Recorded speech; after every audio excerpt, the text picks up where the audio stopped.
Part pastor, part entrepreneur, Adam Weber has grown Embrace Church into a place that reaches thousands of people every week and might just be getting started. You know, when I set this up, I said, well, let's talk to him in the church. And I walk in, I've never been in your building before. It doesn't feel a whole lot like a church. We're sitting at, not any church I've been into, we were sitting on a stage. Yeah. Is that by design? It is. It's where our heartbeat is to relentlessly reach the next person for Jesus. And so we want to try to remove every barrier to doing that the best that we possibly can. It appears they're doing quite well. Embrace reaches thousands each week through 3 campus churches and 9 network churches across South Dakota and Minnesota that stream its service. It started with Weber and a small team in 2006. He was 24. I feel like there aren't a lot of kids who grow up thinking, I want to be a pastor. I'm sure some do, but especially today, not so much, probably. How did you end up here? So I didn't want to be a pastor. I also didn't want to be a Christian. My earliest memories, not just about church, but about my earliest memories of life, are me strongly disliking / hating church. I thought in middle school, I told a kid one time to read a science book who was telling about God. I was like, you should start with reading a science book. So really struggled with all of it. Later on in high school, God really radically changed my life. Still though, I had no desire to do ministry. I thought business-wise is what I would do. I just have an entrepreneur heart, and I thought you could do so many cool things through a business. It led him to Augustana University, where the Millbank, South Dakota native studied business and marketing. And the summer before my senior year of college, against my will, I filled in for a pastor up in Wahpeton, North Dakota. And within the first week, I knew I was supposed to be a pastor. There was 3 women in my mom's age who all had terminal cancer that I got to meet with and pray with. And I was a 21-year-old wet behind the ears kid. And I've always enjoyed non-fluff conversations. Like, how are you really doing? Like, really? And when you have terminal cancer, you have no fluff conversations. You say exactly, and I just was so drawn to it. And that, so I finished my business degree, went to seminary, had no desire to start a church. The pastor who was transformational in my life had the idea of starting a church in Sioux Falls, and he said, what do you think? And I told him it was a bad idea. And Sioux Falls doesn't need another church. Now I would say the total opposite. Even today, I'd say the opposite. So you're 24, you're starting a church. How does someone even start a church? So I took a church planting class from a professor of mine who had never started a church, which is almost like going to see a doctor who's never taken Tylenol or something. I'm like, why did I? And I went to a weekend training in Atlanta to learn how to start a church, and I was turned loose. So you figured it out. My office was a 1994 red Chevy Cavalier. And along with Caribou on Minnesota, that was one of the only, there wasn't a ton of options at that point. And I just started. He credits a combination of his own drive, the support of close friends, and of course, a higher power for making it all happen. The name Embrace was inspired by a painting of the prodigal son and a translation in which his father embraces the boy who had gone astray and returned home. My heartbeat has always been that person who feels like they're too far gone or they're broken. Or that person who looks perfect from the outside, but on the inside is crumbling. And maybe they grew up going to church and they got confirmed or baptized or went through catechism. And so then when life hits you, when you 25, sometimes it happens younger, unfortunately, but maybe it's 40 or 50 or whatever. It's like, gosh, my life isn't working. Well, I've already tried God, and and what I hope to tell people is maybe you haven't heard the full story about who this God is. And so it's really geared. The person who thinks they have it all figured out and is kind of the perfect Christian probably won't like Embrace. The person who's like, I don't know if I'm even allowed to come into a church. Do you know how many marriages I've had? Like, Do you know about my drinking problem? Has anybody told you about, like, that's the person that I hope feels welcomed here. And it's just like, because that's me, honestly, that's me as far as my life doesn't work without God. And so I'm so glad that I can say that on a Sunday. But judging by the numbers, that's a lot of people. I think it's most people, is that there's this thing of like, why am I not happy? You know, I always say it's almost worse when you get everything you want, because then so it's like, gosh, why am I not happy? Well, maybe I married the wrong person, and so it's my assistant that I need to, or if I just made some more money, or if I just expanded a little bit more, if we just added a wing onto our house or whatever else. And so I think most people have this inkling. In Ecclesiastes, it says that God has set eternity within our hearts. And I love that, because that sums up Adam Weber. We have this longing inside of us that's just like reaching for something. And you see that in the CEO, who's just like, if I just had a little bit more. You see it on Duluth Avenue when there's a lady walking by who's just enslaved by meth. You know, you know, we'll do anything to fill that, or if there's a source of pain in our lives, we'll do anything to make it go away.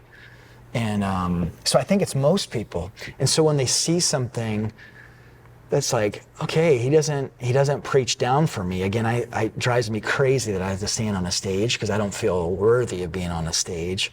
But I think when people see, like, I'm not a failure, and I'm not too broken or messed up for God. No, he's even now, he's with you, and he's got a plan for you. And then the good part of the news is, like, and you don't have to stay in this place. Instead, he's got something better for you. You know, I'm so glad we have a God who meets us right where we are. Better, like, unlike any human being. We always say we love unconditionally until we find out your politics or your lifestyle or whatever else on every side of the spectrum. But like God, he meets us right where we are. And then he's like, and I have something better for you. And I'll walk along with you, or if you can't walk, I'll carry you. It's that sort of message of belonging that seems to have attracted so many to Embrace. The churches are filled with places designed for families, further creating a sense of community. It's critical. One of the things we did early on, it's not anything new now, but at the time, I don't know of any other churches that were doing it locally, was offering kids' church even during worship. So instead of it being worship service, Sunday school, offering it during.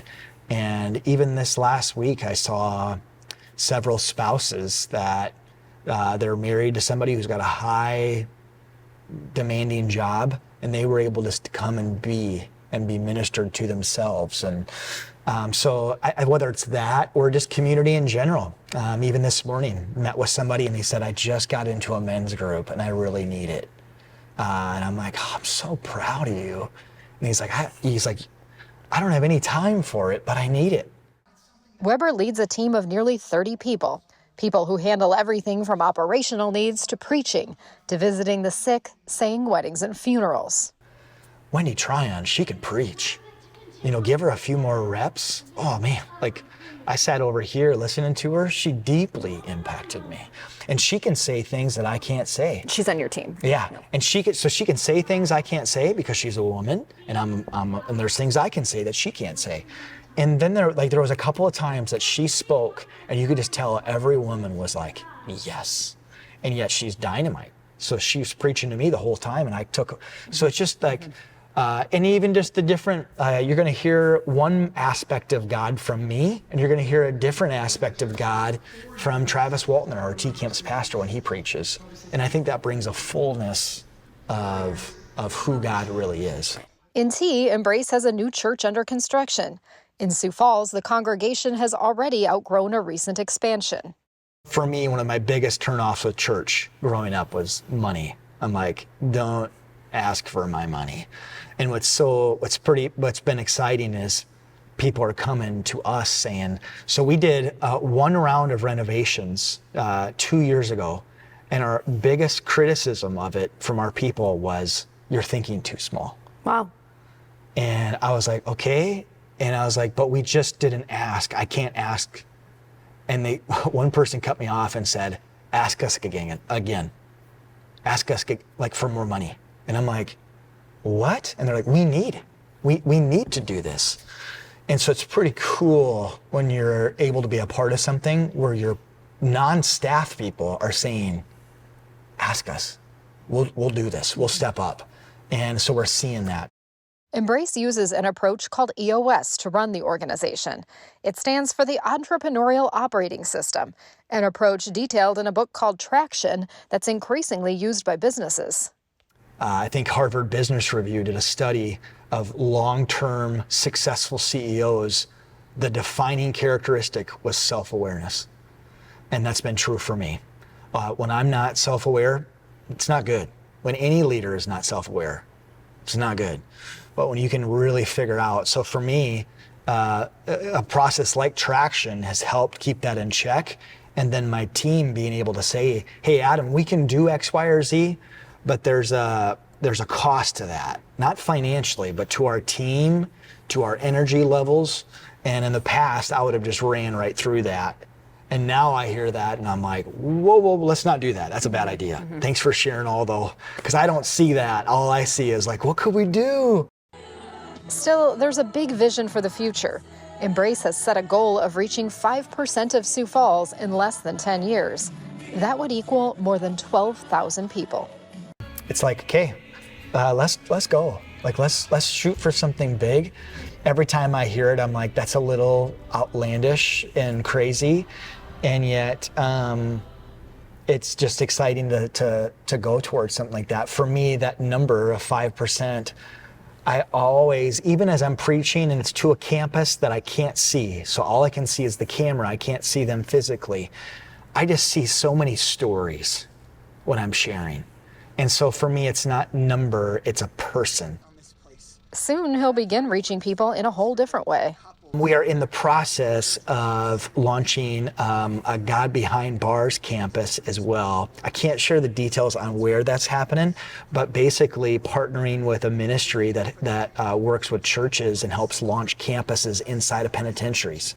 When Weber goes home, it's to a historic house in the Cathedral District, where he's helped bring everything from an expanded sculpture walk to new historic photos to the neighborhood.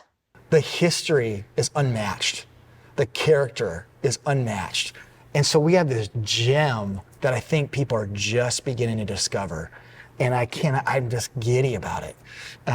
Every time I go into a house that I haven't been in before, I see something and I'm like, I can't believe that's here.